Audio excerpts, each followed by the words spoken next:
Salut, j'espère que tu vas bien. On est sur une de mes vidéos préférées, donc relation, rupture, loyauté. Ça va être marrant, accrochez-vous. Donc on va voir déjà dans un premier temps les questions qui font que vous pouvez ou pas vous identifier à cette vidéo, si c'est utile pour vous de la regarder ou si vous pouvez nexter la vidéo. C'est cool quand même de pouvoir faire ça.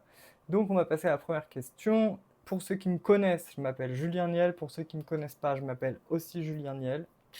Voilà, et je traite principalement des causes du blocage d'argent dans ta vie. Donc, et je dis les causes, ok? Pas le fonctionnement de l'argent, ok? Les causes, d'accord? Donc, là, on va parler du couple un petit peu et tout ça, et on va voir un petit peu quel impact ça a sur l'argent et tout, et tout, et tout. Donc, c'est parti. À quel moment une relation commence à coûter cher, à coûter en tout cas, même si tout va bien? Une relation commence à coûter, même si, entre guillemets, tout va bien, à partir du moment où... Alors, quand est-ce que ça a commencé à me coûter, moi? Quand on a commencé à marcher sur ma dignité. Là, ça m'a coûté. Là. Voilà. Là, ça commence à coûter, une relation. Quand on commence à marcher sur ta dignité, il y a un problème. Exemple, très concret, t'aurais jamais eu cette entreprise si j'étais pas là. What the fuck, j'ai trouvé l'entreprise, j'ai closé l'entreprise, et en plus, je l'ai intégré à 50% des parts. C'était faux, mais on a marché sur ma dignité violemment et ça m'a coûté cher. Enfin, ça m'a coûté, oui, quand on entend un truc comme ça, tu te dis, mais what the fuck? Voilà. Donc ça m'a coûté. Ensuite, comment on sent concrètement qu'une relation prend plus d'énergie qu'elle n'en rend? Alors, on le sent par ces trucs-là. On le sent quand on est moins bien ensemble. Et il y a un truc que je pourrais oublier de dire, mais je vais le dire, c'est quand tu as l'impression de ne plus être chez toi alors que tu vis euh, dans la même maison que ton partenaire. Là, il y a un problème. Là, c'est violent, tu vois. C'est-à-dire que le partenaire prend toute l'énergie et toi, tu as l'impression de même plus être normal ici. Ok. Ça, c'est violent. Comment on le sent concrètement? Moi, j'ai vécu ça. Mais il n'y a pas que ça, tu peux aussi être très triste, tu peux aussi te renfermer, tu peux aussi te sentir très isolé. Mais là, on arrive vers la fin, enfin vers la fin, vers le moment où tu es le plus dans l'emprise. Donc, qu'est-ce que je pourrais te dire d'autre? Euh, une relation prend plus d'énergie qu'elle n'en rend. Ben, quand c'est pas fluide et que ça ne circule pas dans les deux sens, c'est-à-dire que quand c'est tout le temps toi le moteur et que c'est pas porté par les deux personnes, bah, ça prend plus d'énergie que ça n'en rend. Ça, c'est clair et net. C'est pas normal. Pourquoi ce coût est souvent minimisé, rationalisé ou nié? Bah, parce qu'on n'a pas envie de perdre un couple, on n'a pas envie de perdre l'amour en fait. Personne n'a envie de perdre l'amour. En fait, tout le monde veut plus d'amour, plus de sexe. Donc à partir de ce moment-là, personne n'a envie de se dire ma relation c'est de la merde, elle me coûte plus cher que ce qu'elle m'offre et elle est en train de me détruire. Personne n'a envie de se dire ça. Donc pourquoi c'est souvent minimisé, rationalisé ou nié? Parce qu'on est con, on est sincèrement con et on est dans le déni. C'est du déni, rien d'autre. Donc pourquoi c'est minimisé, rationalisé ou nié? Et puis c'est violent aussi. Ce serait tellement violent de voir que l'autre personne est en train de faire comme un tic et de te pomper jusqu'à la moelle. Oui, ce serait tellement violent. Et pourtant, c'est tellement vrai. Voilà. Qu'est-ce qu'on se raconte pour ne pas regarder ce coup? Tout. Tout ce qui est possible à se raconter, tu vas te le raconter. Peut-être que je pourrais lui parler mieux demain, peut-être qu'il était fatigué, peut-être que il a passé une mauvaise journée, que je suis pas au courant de son truc, peut-être qu'il aime plus l'entreprise qu'on a acheté ensemble, peut-être que j'ai fait un truc qu'il fallait pas, peut-être que c'est moi qui en veux trop. Ah, ça, c'est un truc, ça aussi. Peut-être que pour pas regarder le coup. Peut-être qu'un jour, il va se réveiller. Enfin, il y a plein de trucs comme ça. Ouais, c'est désespérant un peu, hein. Pourquoi ce coup ne reste jamais cantonné à la relation? Ce serait bien, hein. Ben, sérieusement, ce serait tellement bien si on pouvait juste limiter la casse à la relation. En fait, ça reste jamais cantonné à la relation parce que ce coup-là, il est énergétique, moral et il attaque ta dignité. Donc en fait, ta dignité, elle agit sur tous les niveaux. Elle agit sur le pro, le perso, ta vie perso, tes amis, ta vie sexuelle, etc. Et en fait, ta dignité, elle baisse, baisse, baisse, baisse, baisse, baisse, baisse, baisse, baisse. Donc pourquoi ça reste jamais cantonné à la relation? Parce que ta dignité, elle, n'est pas cantonnée à la relation. Donc, bah, ça va aller partout. Voilà. Ça va aller partout, ça va se répandre comme un poison plus ou moins lent, et ça va aller partout, dans ton travail, dans tes amis, dans tes relations, dans tes connaissances, dans tout, ta famille, tout ce que tu veux, ça va se répandre. Voilà. Et voilà pourquoi. Parce que ta dignité, elle va partout. Donc voilà. C'est pour ça qu'on va passer de ce bloc-là au bloc la fin du mythe perso-pro, parce que c'est un mythe, ça, la vie privée, la vie pro. Non mais moi j'adore, tu vois, je parle à des entrepreneurs, hein, je parle pas à d'autres gens. Donc concrètement, d'où vient l'idée que l'amour serait à part du reste? Ben, en fait, l'amour n'est pas à part du reste, parce que quand tu es entrepreneur, tu sais normalement que amour égale argent, et argent égale amour. Tu le sais. Donc, quoi qu'il arrive, ta dignité, elle ira partout, et c'est tout. Euh, que tu sois, que tu sois d'un côté du couple ou de l'autre. La dignité de l'un et la dignité de l'autre, vous irez tous les deux au travail avec. D'accord? Voilà. Qu'est-ce que ça permet d'éviter de regarder? Que l'amour serait à part du reste? Mais si on se disait l'amour est à part du reste, on se dirait, j'ai pas besoin de voir que ma dignité elle est en train de se dégrader. J'ai pas besoin de voir que je suis en train de me détruire. J'ai pas besoin de voir que la relation est en train de me bouffer jusqu'à temps qu'il reste plus rien. C'est génial, tu vois. Et on arrive à une troisième question qui dit comment la loyauté agit-elle dans le couple, dans l'argent, dans les décisions? Elle agit comme des œillères sur un cheval, tu vois. Ne regarde pas sur les côtés. C'est-à-dire que ton mari, conjoint, je sais pas quoi, dans le couple, dans l'argent, dans les décisions, tu ne feras jamais rien contre. Moi, je n'ai jamais rien fait contre mon conjoint. Jamais. J'ai jamais pu. Dans le couple, dans l'argent, pareil, j'ai jamais pu. Dans les décisions, pareil, j'ai jamais pu. Le truc, c'est que relation d'emprise, lui, dans le couple, m'a trompé je sais pas combien de fois. Dans l'argent, s'est arrangé pour faire vider le magasin de plus de 55 000 € de matériel. Et dans les relations, s'est arrangé pour que ce soit le vilain petit canard ah, le pauvre, je l'ai jeté quand l'entreprise s'est cassée la gueule. Sauf que ce qu'il ira jamais dire, c'est qu'il m'a laissé dormir dans l'entreprise euh, quand elle a été pillée et entièrement démontée, seul, et qu'il est allé dormir chez un de ses parents. Ça ne le dira pas. Voilà. Donc dans les décisions, c'est pareil. Dans les décisions, c'est jamais lui. C'est toujours moi qui prenais les décisions. Surtout les décisions juridiques. Ça, comme ça, t'es sûr. Donc pourquoi une loyauté non regardée devient-elle un filtre sur toute la vie?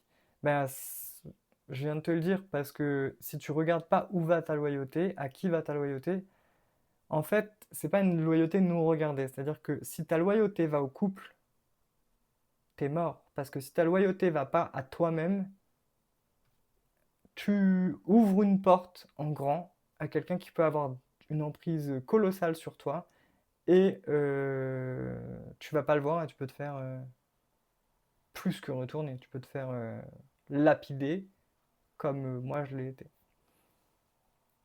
Qu'est-ce qu'on perd à continuer à compartimenter? Bah, moi, je trouve que c'est nul de compartimenter. Je trouve ça toujours nul de continuer à compartimenter. Parce que compartimenter amour et travail, je vois pas l'intérêt. Ça, dans une relation fonctionnelle et pas dysfonctionnelle, comme celle que j'avais, c'est génial. T'as, les performances de l'un peuvent améliorer les performances de l'autre, l'un peut soutenir l'autre, l'autre peut soutenir l'un, etc. Et il y a un truc super important, c'est que le lien de la relation, il est porté par les deux. Et donc le travail, il est porté par les deux, et donc les entreprises sont portées par les deux, et donc l'argent est porté par les deux, donc ça responsabilise. En fait, vous perdez la capacité de responsabilisation et du même niveau, tu vois. On est au même niveau. Ça, vous perdez ça. Donc, clairement, continuer à compartimenter amour et vie pro, bah, vous perdez le truc du pied d'égalité, en fait. Voilà. Vous perdez le truc du moi je suis capable, mais pas toi, machin. C'est faux. On est tous les deux. Donc, vous perdez ça. Ça, moi, je trouve ça toujours nul, hein. Je le referai pas. Euh, Moi, je veux perdre ce truc parce que je veux plus m'entourer, plus jamais m'entourer. Alors attention, je veux plus jamais m'entourer d'une personne qui vient dans ma vie parce que là, je la reconstruis en entier et j'ai pas du tout envie de me faire chier avec quelqu'un qui vient où je suis pas sûr. Parce que moi, j'ai une grosse étiquette collée sur le front, c'est écrit emprise. Un jour, elle se détachera, j'en suis persuadé. Pour le moment, non merci, quoi. Et en plus, j'ai des trucs qui font les montagnes russes en mode quand je suis pas bien, tu peux avoir zéro emprise sur moi. Par contre, quand je commence à remonter la pente, mais moi je donnerai ma chemise en fait. Donc je te donnerai 50% au départ ou 100% si tu en veux. Tant que je suis là, c'est bon. Je suis vraiment trop gentil là-dessus.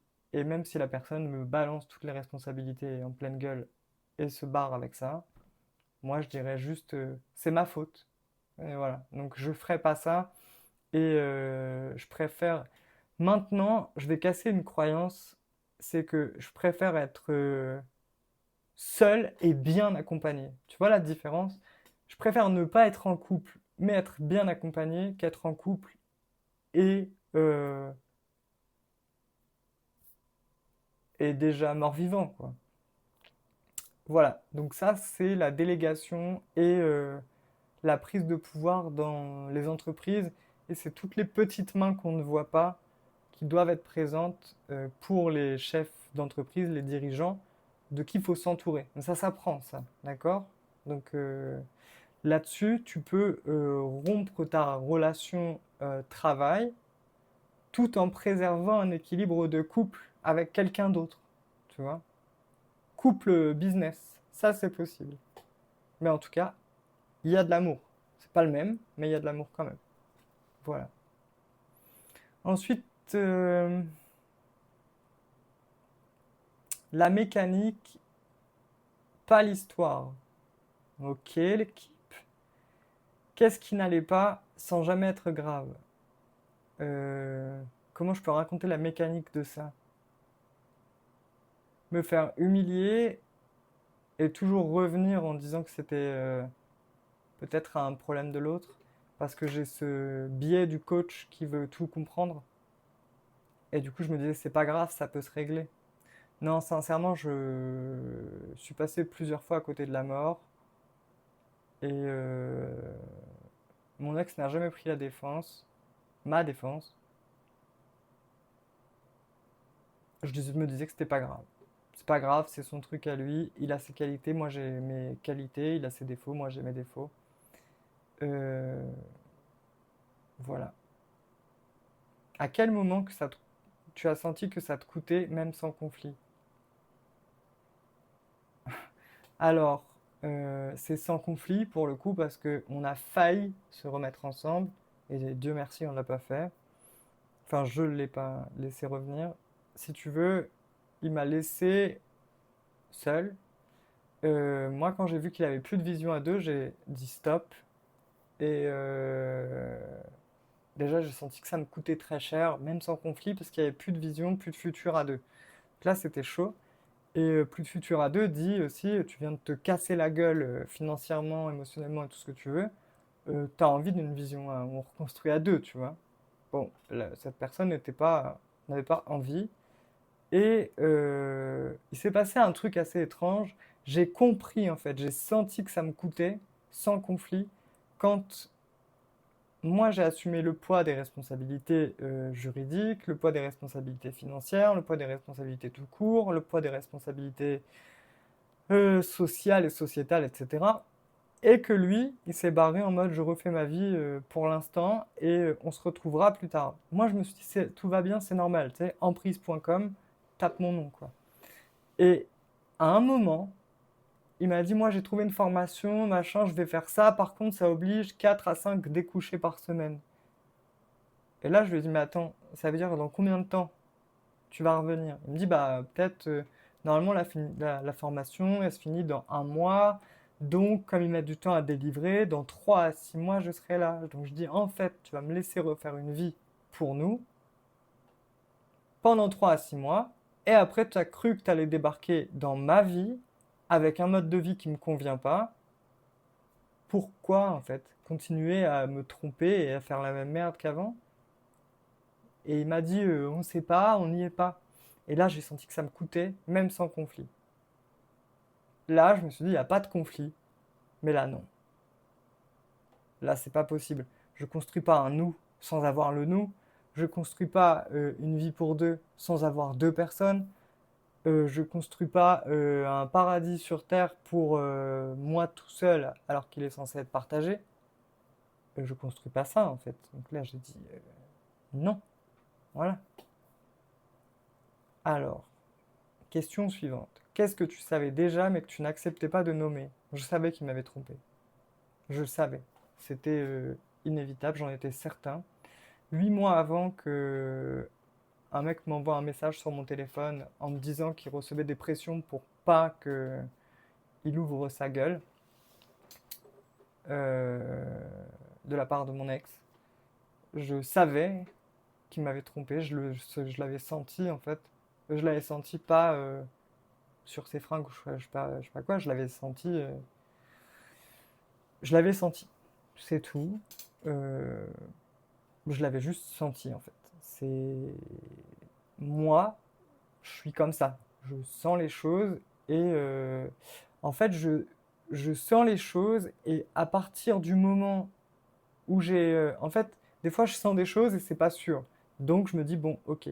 Quand je sens les choses et que je suis certain, là, tu peux être sûr que c'est 100%, c'est vrai. Le truc, c'est que je voulais pas le nommer. Tu vois. Je voulais pas me dire, ouais, tu m'as trompé, salut, au revoir. J'ai préféré me dire, ouais, ben, je sais pas trop, du coup, je vais attendre d'avoir la logique. Donc, ben, j'ai eu la logique 8 mois plus tard. Il s'est avéré qu'il m'avait trompé 8 mois plus tôt avec ce mec. Tu vois. Je le savais, mais je refusais. Euh, voilà. Ensuite, en quoi rester par loyauté t'a fait décider contre toi ailleurs? Ah, elle est très dure cette question. Euh, Rester par loyauté m'a fait décider contre moi sur un dossier énorme qui a été monté contre moi à charge. Et du coup, j'ai un procès pour ça. Parce que lui étant toujours là, euh, il avait la capacité de modifier, de m'orienter. Donc, je pouvais croire, enfin, je pouvais penser croire, enfin, je pensais pouvoir croire ce qu'il me disait et pensais pouvoir croire la réalité du terrain, alors qu'en fait, il me manipulait. Donc, j'ai décidé contre moi dans les derniers mois, et c'est les derniers mois qui m'ont coûté très cher. Euh, voilà, c'est pas glorieux, mais c'est la vérité. Qu'est-ce que tu protégeais vraiment en restant? Sincèrement, moi. Moi, je pense que honnêtement, je ne savais pas comment sortir de cette relation vivant. Voilà. Parce qu'il y a une mécanique qui est tellement insidieuse dans ce type de relation qu'il y a un moment où tu te demandes si tu vas en sortir tout court et si tu vas en sortir vivant. Et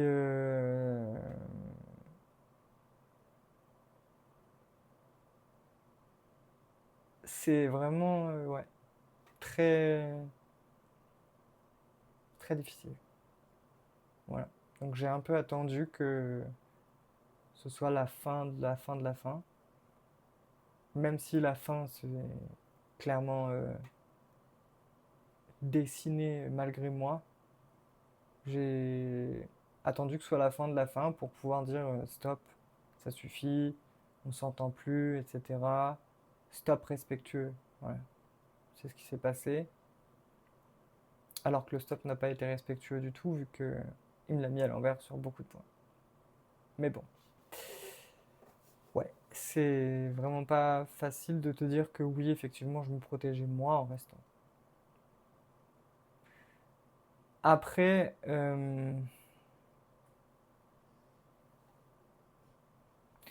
pourquoi communiquer ne règle rien quand la cause est fausse? Ah bah alors ça, c'est l'histoire de ma vie, ça. Moi, j'ai essayé de communiquer sur un tas de milliers, de milliards de sujets.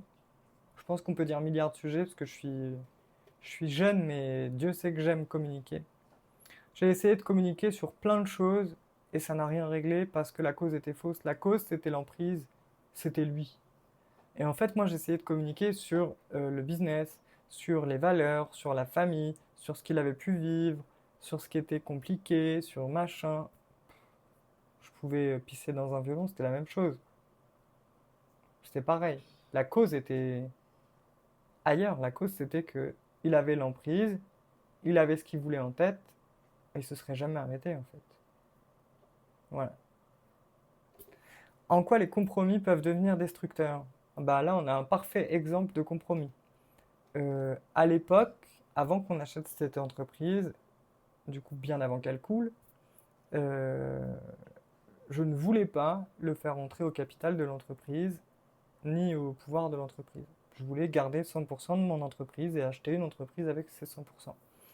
Et il m'a pas obligé, mais presque, à lui donner 50% par des super stratégies que vous connaissez sûrement très très bien, de l'influence émotionnelle, etc. Et moi, je me suis dit, c'est vrai, quel idiot, je suis vraiment pas gentil, pourquoi je lui donne pas 50%, c'est moi qui ai un problème, etc. Donc, je lui ai donné 50% des parts de l'entreprise. Euh, Ce qui m'a détruit, en fait. Parce que si jamais il n'avait jamais eu ces 50% de parts, j'aurais jamais écouté ce qu'il me disait vrai qui remontait de l'entreprise et je n'aurais jamais pris les décisions que j'ai prises. Jamais. Donc, en quoi les compromis peuvent devenir destructeurs? Ben, si tu le vois pas assez là, c'est que t'as pas entendu la phrase quoi. S'il n'avait pas eu de part, j'aurais probablement jamais coulé cette boîte, jamais pris ces décisions et il serait probablement pas resté dans ma vie d'ailleurs. Je me serais senti plus fort, etc. Enfin bref. Voilà. À partir de quand la patience devient une fuite? Ah bah tiens, putain, c'est une bonne question ça. Euh, En fait, c'est des mécanismes. Tu sais en fait que c'est fini, tu sais que c'est la merde, mais c'est pas la patience qui devient une fuite. C'est t'as la patience c'est une fuite parce que tu sais que ça reviendra pas correctement. Il y a un moment où tu sens qu'il y a un espèce de clivage qui fait que le mec il t'en veut à mort. Tu sais pas pourquoi, hein. D'ailleurs, personne ne sait pourquoi. Quand ils sont dans des relations d'emprise, personne ne comprend pourquoi leur mec leur en veut à mort. Ça, là-dessus, je pense qu'on est tous en droit de le dire. Par contre, tu sens qu'il y a ce clivage-là et tu sens que toi, tu es patient pour qu'ils reviennent. C'est inutile, hein. Clairement une fille. Euh, Pourquoi certaines relations ne sont pas toxiques, mais structurellement coûteuses? Ah, ben, parce qu'elles sont déséquilibrées. Il y en a qui sont pas toxiques, hein. Il y en a, attention, il y a des relations qui sont pas toxiques et Dieu merci. Euh, il y a juste des gens qui sont plus dominants que d'autres et des gens qui ont du mal à prendre ce que j'appelle leur polarité, d'accord? Donc tu as des gens qui ont du mal à prendre soit leur yin euh, féminin, soit leur yang masculin. Et du coup, ben, ils sont, euh, ils sont déséquilibrés, donc le lien, il est jamais porté des deux côtés au même niveau, tu vois. C'est-à-dire qu'il y aura toujours un écart entre les deux. Ça, c'est structurellement chiant, parce que si tu veux, c'est pas chiant à partir du moment où il y a quelqu'un qui te dit je ne suis pas capable de générer tant de revenus, donc je veux me faire entretenir. Toi, tu es là, tu gardes ta dignité, tu vois. Et lui aussi, je ne suis pas capable, donc je me retire, je veux me faire entretenir. Ça, c'est OK. Moi, je trouve ça génial, quelqu'un qui dit ça. Quelqu'un qui dit je suis capable, mais je veux me faire entretenir, là, il y a un problème, tu vois. Structurellement, il y a un putain de problème, parce que ça veut dire que le mec se ment à lui-même, zéro ressources, ou presque pas de ressources, et toi, tu vas forcer pour avoir des ressources, et lui va te dire, ouais, mais moi, je m'en fous, je suis capable. What the fuck? T'es incapable de faire quoi que ce soit, et tu te mets le masque du mec capable. Et inversement. C'est quoi ce délire, en fait? À quel moment c'est sain, ça? C'est structurellement impossible. Donc structurellement, c'est pas toxique, mais arrêtez les masques, quoi. C'est bon, si vous faites entretenir et que vous kiffez ça, dites juste, je suis une personne qui kiffe me faire entretenir, j'ai pas envie de travailler, ou pas trop, et j'aime trop quand c'est mon mec qui ramène l'argent à la maison, point. Et ça évitera à ce fameux mec de se prendre des claques dans la gueule en mode ouais mais si j'étais pas là, bla. Non, non, non, non, non, non, non, non. Si tu n'étais pas là, on n'aurait pas tout ce qu'on a, merci. Voilà. Et de l'autre côté, l'autre mec va dire si tu n'étais pas là, on n'aurait pas autant de joie de vivre dans la maison. Voilà, c'est tout. On reconnaît les forces de chacun, on laisse les faiblesses tranquilles. Et voilà, et structurellement, ça revient quelque chose de beaucoup plus équilibré, beaucoup plus structurellement vrai. C'est-à-dire que c'est coûteux dans les relations où il y a un masque comme ça. Voilà. Alors, question suivante. Qu'est-ce que le discours dominant empêche de voir? Hmm, Un discours dominant est un discours qui prend enfin, la tête, genre la tête de course.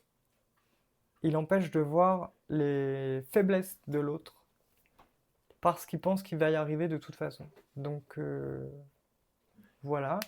Et il empêche aussi de voir les... Comment dire? Il se met lui-même en terrain miné avant tout le monde. C'est-à-dire qu'il ne va pas avancer avec les gens, il va d'abord avancer lui, se faire exploser, et ensuite continuer. Et derrière, on va dire, ah oui, mais lui, il n'avait pas vu. Parce que toi, t'avais vu peut-être? Non. Donc, la vraie différence là-dedans, c'est plutôt le fait que le discours dominant, il empêche de voir que tu peux aussi être faible, en fait. Voilà. T'as une faiblesse. C'est pas parce que t'as un discours dominant que tu peux pas être faible. Tu peux être très dominant et aussi très manipulable parce que tu es dominant, parce que tu es une source d'énergie inconditionnelle et qu'on peut prendre de toi inconditionnellement jusqu'à ce qu'on te vide complètement, mais il va falloir du temps avant de te vider. Et ça, les gens adorent ça. Enfin, les gens toxiques adorent ça. Du coup, alors, à quoi ressemble la fatigue quand ça va? C'est une fatigue douce, c'est une fatigue de... C'est la fatigue du mec qui revient du sport et qui dit ouais, j'ai bien couru aujourd'hui. Ça va, quoi. Voilà à quoi ressemble la fatigue. Pourquoi l'hésitation devient permanente? Euh, Quand l'hésitation elle devient permanente, c'est que tu es en train de rejouer une boucle en fait. Ou alors de ne pas vouloir connecter à ton identité. Ça, tu fuis ton identité.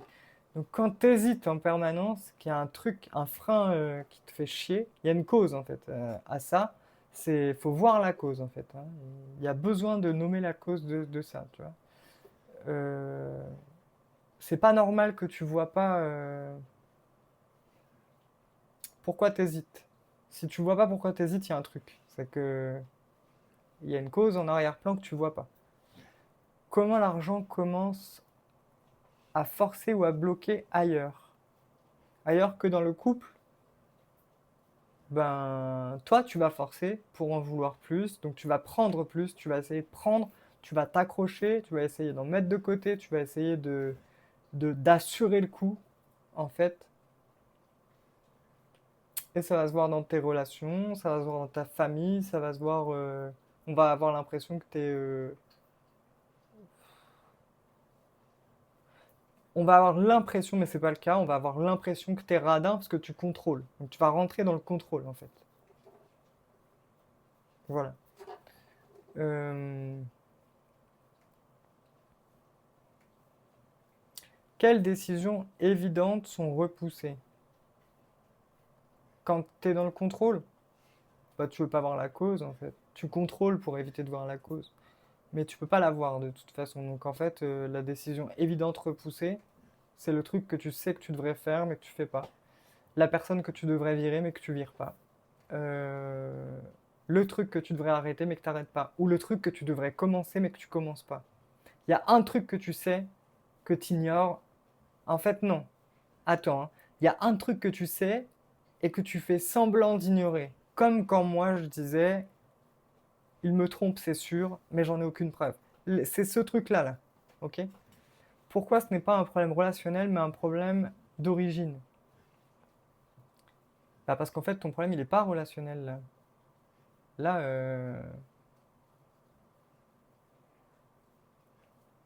là, il n'est pas relationnel ton problème parce que tu peux pas savoir ce qui pèse sur ta relation tant que tu n'en as pas vu la cause.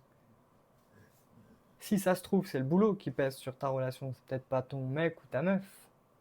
Peut-être que c'est le boulot, peut-être que c'est un truc à la con. Je ne sais pas, tu vois. Peut-être que c'est une organisation. Peut-être.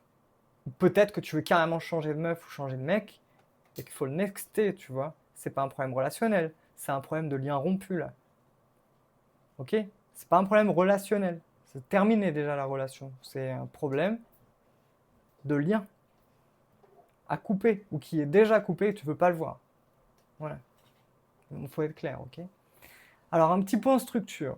Donc, existe-t-il des points où rester coûte plus cher que partir? Présent. Je suis resté, ça m'a coûté plus de 450 000 euros. Voilà, avec un grand sourire, quoi. Donc oui, rester coûte plus cher que partir, parfois. Parfois, pour l'autre, du coup, ça lui a pas coûté plus cher. Il a bien profité. Et il le niera si on lui demande, mais il a bien profité. Pourquoi ce point n'est ni émotionnel ni moral? Ben, parce que la cause, elle n'est pas émotionnelle, elle n'est pas morale. Elle est avant, elle est antérieure. C'est pas un système de relation. C'est pas parce que vous allez vous améliorer dans je sais pas quoi. Non, c'est une cause avant. C'est avant ça. Donc c'est ni émotionnel ni moral en fait. Comment sait-on qu'on l'a dépassé? La cause, quand on l'a dégagé. Soit tu l'as dégagé, soit tu l'as vu et tu as choisi de rester. Mazel tov, tu vois. Mais tu sais que tu l'as dépassé quand ça n'a plus d'influence sur ta vie et que ça se répète pas en permanence. Voilà. Que se passe-t-il quand un point n'est pas vu? Ben, il se répète. Il se répète, mais en plus grand, en plus gros. Ouais, c'est en énorme, tu vois. Genre, moi, dans ma vie, j'ai été humilié en petit, en plus grand, plus grand, plus grand, plus grand, plus grand, plus grand, et trahi, tu vois, en plus grand, plus grand, plus grand, plus grand, jusqu'à temps que j'achète une entreprise et que je sois humilié et trahi en grand et que ça me coûte 450 000 balles. Voilà. Et ma vie presque, tu vois, j'ai failli en crever quand même, hein. Donc, voilà. Comment se... Alors, comment se passe-t-il quand ce point n'est pas vu? Non, que se passe-t-il quand ce point n'est pas vu? Bah, ça continue et ça va grandir. Et tu vas continuer de souffrir. Et tu vas continuer de moins en... Alors du coup, avec l'argent, de moins en moins avoir d'argent. Et tu vas être de plus en plus précaire aussi. Moi, je suis jamais tombé dans la précarité autant que maintenant. J'ai jamais été autant précaire, hein. Jamais. Mais là, du coup, comme j'ai... Ça a grandi et grossi, c'est devenu un cratère, tu vois. Là, je peux plus ignorer qu'il y a un truc. Là, voilà. Voilà. Donc, qu'est-ce qui va se passer? Ben, ça va grossir dans ta vie. Tu vas reproduire un truc, mais en mode 10 fois plus gros pour que tu puisses plus l'ignorer, quoi. Voilà. Pourquoi ce qui bloque ne peut pas être à moitié présent? Ben, parce que si tu laisses... En fait, c'est fou, ça. On me demande souvent ça, mais si je le vois moins souvent? Putain, si tu le vois juste moins souvent, ce sera toujours autant toxique. C'est comme si tu avais un arbre qui était planté dans ta maison, qui menaçait de faire effondrer ta maison, et toi, tu me demandes si tu coupes l'arbre en deux, est-ce que ça va être mieux? Non, tu vas juste t'effondrer à moitié. Voilà, à la place de t'effondrer en entier et de reconstruire ta maison. Donc, mais par contre, l'arbre toxique, lui, restera, d'accord? Et il va reprendre des forces. Et il va repousser. Donc pourquoi ce qui bloque ne peut pas être à moitié présent? Parce que si tu le laisses à moitié présent, c'est comme une épée de Damoclès au-dessus de la tête, en fait. Tu te, tu te mets un timing au-dessus de la tête, voire même un contrat. Non, sans déconner, tu crains. Ça fait... Moi, j'ai pas envie que tu aies peur, mais pourquoi ce qui bloque ne peut pas être à moitié présent? Ben, putain, parce que c'est archi toxique, hein. Euh, c'est comme laisser un... C'est comme laisser du gaz de ville ouvert à moitié à la place de le laisser ouvert un peu en grand. C'est ce que tu te rends compte? Non, jamais tu fais ça. Jamais tu vas laisser du gaz de ville ouvert dans ta maison et à moitié présent parce que tu vas dire je vais réduire l'intensité. Non, non, non, non, non, non. Non, quand ça va s'embraser de la même manière. Non, ça peut pas être à moitié présent. Ça, c'est clair. Vraiment. Ah ouais, c'est chaud. Pourquoi tu ne dis jamais à quelqu'un de partir ou de rester? Moi, pourquoi je dis jamais ça? Parce que la personne le sent et c'est vrai ça. Pourquoi tu ne dis jamais à quelqu'un de partir ou de rester? Non, c'est faux, j'ai déjà dit de partir, mais rattrapé par moi-même, j'ai demandé de rester.